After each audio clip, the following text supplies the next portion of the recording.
Hey everyone, welcome back! A couple of you seen my last Baro community post and asked if I was planning on covering him consistently onwards, and a little more of my thoughts on whether what he brings is worth it or not.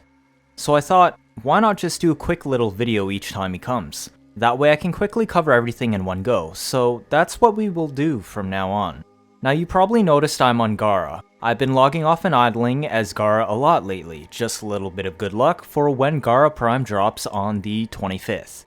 I did the same for Octavia and ended up getting all the rare parts for her, Tenor, and Pandero in one rad share each. I even got a second set in one try per part also, so call me superstitious, but I don't want to spend multiple hours grinding for a Gara Prime. Also because I just love this fashion frame for her. It was chosen by randomized colors, if you can believe it or not. The expected time for a Gara Prime is around 2 PM EST next Tuesday, so mark that on your calendar. Otherwise, the window is typically 12 to 4 PM EST. Good luck to you all in advance on Tuesday. Alright, so Baro is nearly here in the next few seconds. And there we go, our favorite Void Trader. So let's see what he has in stock. Okay, so this is what he has.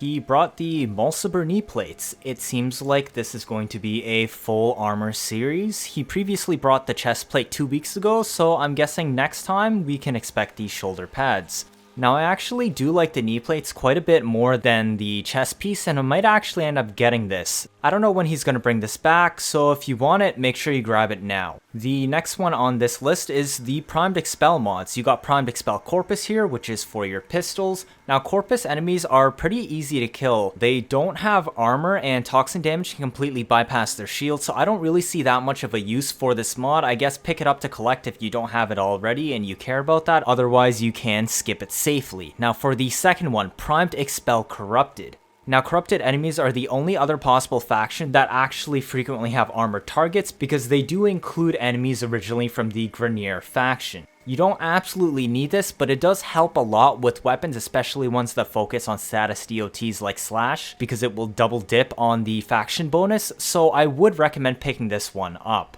Then we got Scorch, which is the 60-60 heat status mod for pistols. You can actually farm this rather easily from missions, so I wouldn't really recommend picking this up. It's not really the best use of your ducats they could be spending elsewhere.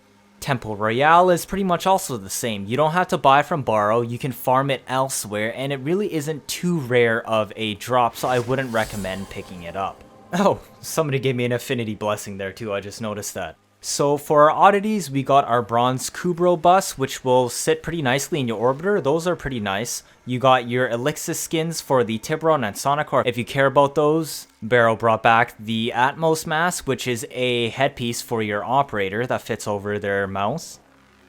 We scroll down a little bit here. We actually have a couple of weapons that he brought. The first one is Prisma Tetra. Now I'm a little bit split on this weapon. It's a little bit outdated. It sounds really funky. It has decent status, but the damage really isn't there. It's not crit viable, so I would say more so just a collector's item for MR. You won't really be using this much. Now for the second one on our list, this is actually a really strong one, the Machete Wraith. You absolutely want to pick this up. This is a busted melee. It's one of those few that you just proc insane amounts of slash with just regular attacks. It also has a sky-high disposition, so you can really take advantage of that. I'm showing you down here, these type of weapons, they have 4 hits on the heavy attack, and just look at that slash bias. The weapon has a 33% base status and 19% crit, so it is extremely hybrid viable. You won't regret building this one up, so pick it up now, you don't want to miss out. The third weapon that Baro brought is Prismacricata. Now this is a pretty decent weapon. It can equip the Wild Frenzy mod that we got from the previous couple of Nightwave cycles, as well as being able to use that Brain Juice or Brain Freeze mods that gives us 100% ammo efficiency on headshots for 1 second. You can see it has fairly decent critical chance and status stats, which makes it very hybrid viable. The ammo economy is a little bit of an issue, but overall the weapon is very solid. Besides that, we got a couple more cosmetics, the Prisma Nabarus and the Ki'Teer Razasai Dana. We also got the full Prisma Avia armor set. Then also the Dirga Desert Camo skin if you care about that, and Inaros' questline. We also got the Sysis Prex poster, and actually, interesting one is the Axie V8 relics. Now, this is one of the Volt Prime relics that Baro brought back. He only brought one, so you won't be able to get the full set out of this, but you still want to pick it up because this is the only way you can get Volt currently, except when he is unvaulted. So, it is a little bit steep at 125 ducats each, but otherwise, you're going to be shelling out of your pocket on Warframe.market to buy it from other people. So that's all that Baro brought to PC this week for May 21st. I guess this is the start of a new series I'll keeping up with every 2 weeks.